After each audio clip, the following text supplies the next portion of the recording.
Suspensión de garantías, tema o debate, es una carta que envía Villasana Rosales el día de hoy, es publicada en el diario de Chihuahua, suspensión de garantías, tema a debate.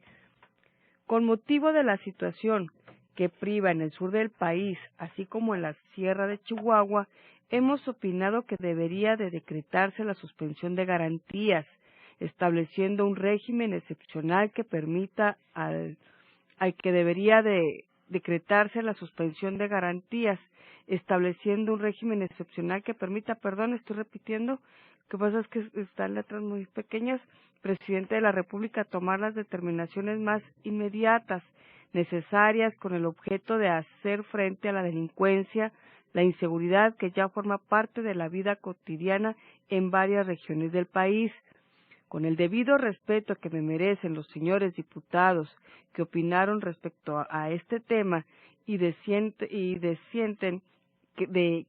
lo que proponen en cuanto a que el Ejército, Fuerza Aérea y Armada pueden actuar acatando la orden del Presidente de la República con estricto respecto a las garantías individuales, cuando fundamentalmente se tenga el riesgo de caer en condiciones graves para obligar la suspensión, el artículo 89, fracción sexta de la Constitución, faculta al Presidente de la República a utilizar al Instituto Armado para la salvaguarda de la seguridad interior y exterior del país, sobre todo cuando hay grave perturbación a la paz pública que ponga en peligro a la sociedad. Por ello, aplicar el artículo 29 constitucional de no tomarse las medidas necesarias ante las graves situaciones que se están viviendo, para eso se le legisló con el citado artículo 29 con relación al artículo primero de la Carta Magna, y por ello hemos sido testigos e informados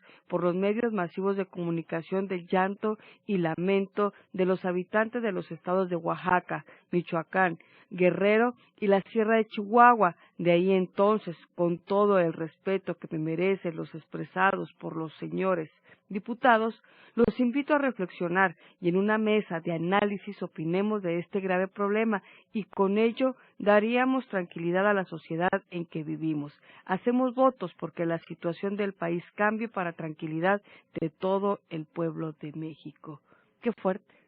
Es que el licenciado Villasana, bueno, ojalá tengamos oportunidad de comentarlo con él, pero esta es una carta dirigida al presidente de la República y tengo entendido también al Congreso de la Unión, en el que está poniendo a debate un asunto que muy poco hemos abordado, que es el de que con tal de preservar el Estado de Derecho, se sigan las reglas en la ruta que establece la Constitución para hacer para hacer que se respete el Estado de Derecho y no sufran los habitantes de estas regiones que menciona el licenciado los excesos de las Fuerzas Armadas. Sí. Es decir, cuando se suspenden las garantías y tiene que ser por un tiempo determinado y en una zona determinada, entonces en ese momento ya no se necesitan órdenes de cateo ni órdenes de aprehensión. Se somete a la población a determinado horario. Es decir, las cosas que varias poblaciones han sufrido en el país, pero sin ningún respeto a la legalidad, doctor. Bueno, ese es el tema que puso a discusión, que quiere poner a discusión el licenciado Villasana. Bueno, ya no vino o quizá pueda llegar tarde, tiene un compromiso, es un hombre todavía. Pero lo que dice él es acertadísimo. Sí. En ese sentido, sobre cuando los militantes, los militares están al frente, pasa todos estos desmanes, violaciones, robos, vejaciones, etcétera. Sí, es que lo que dice él es que cuando esto suceda, cuando una situación un conflicto crezca de tal manera, entonces debiera ser la autoridad civil, en este caso el gobernador del estado o el Congreso, tendrían que solicitarle al Congreso de la Unión la suspensión de garantías individuales en una zona determinada y por un tiempo determinado y sujeto a una serie de restricciones, de tal manera que eso es lo que impediría que existieran los abusos que se dieron. Hubo momentos en Juárez en que el ejército, con la varita esa mágica, el escáner ese, que según esto servía para detectar drogas, dinero y armas, y que luego salieron los especialistas para decir que no servía para nada, y entonces pasaban por las colonias, y donde se paraba el oficial, ahí entraban, y pues por supuesto, ¿cuál orden de cateo? Ni que nada, y hubo momentos en donde al entonces presidente del Comité Nacional del PAN, Manuel Espino,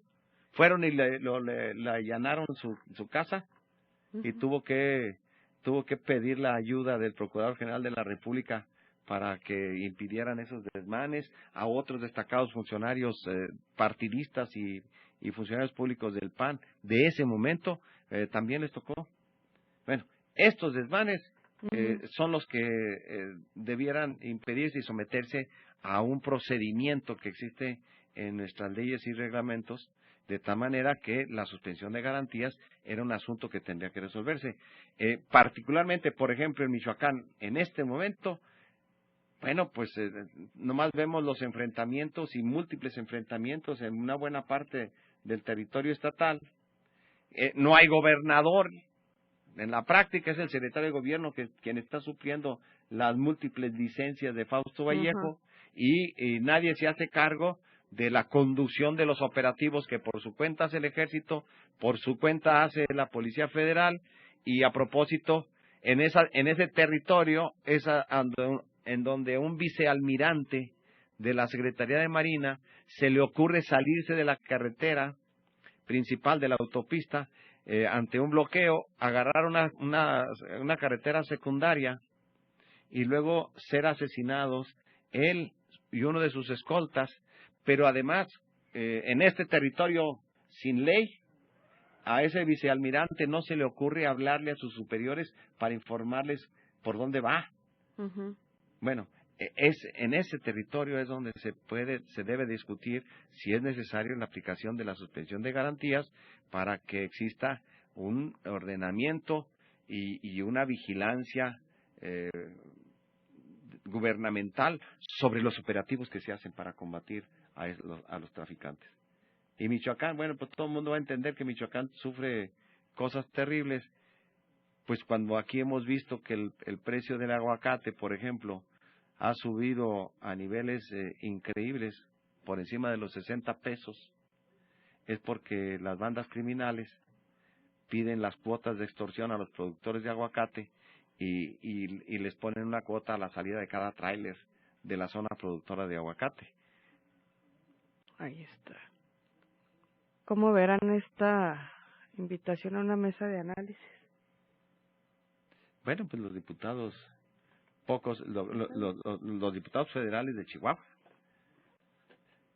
Minerva. Pero Domínguez. Pedrito. En general, todos los diputados federales de Chihuahua son los que tendrían que atender una cosa como esta, porque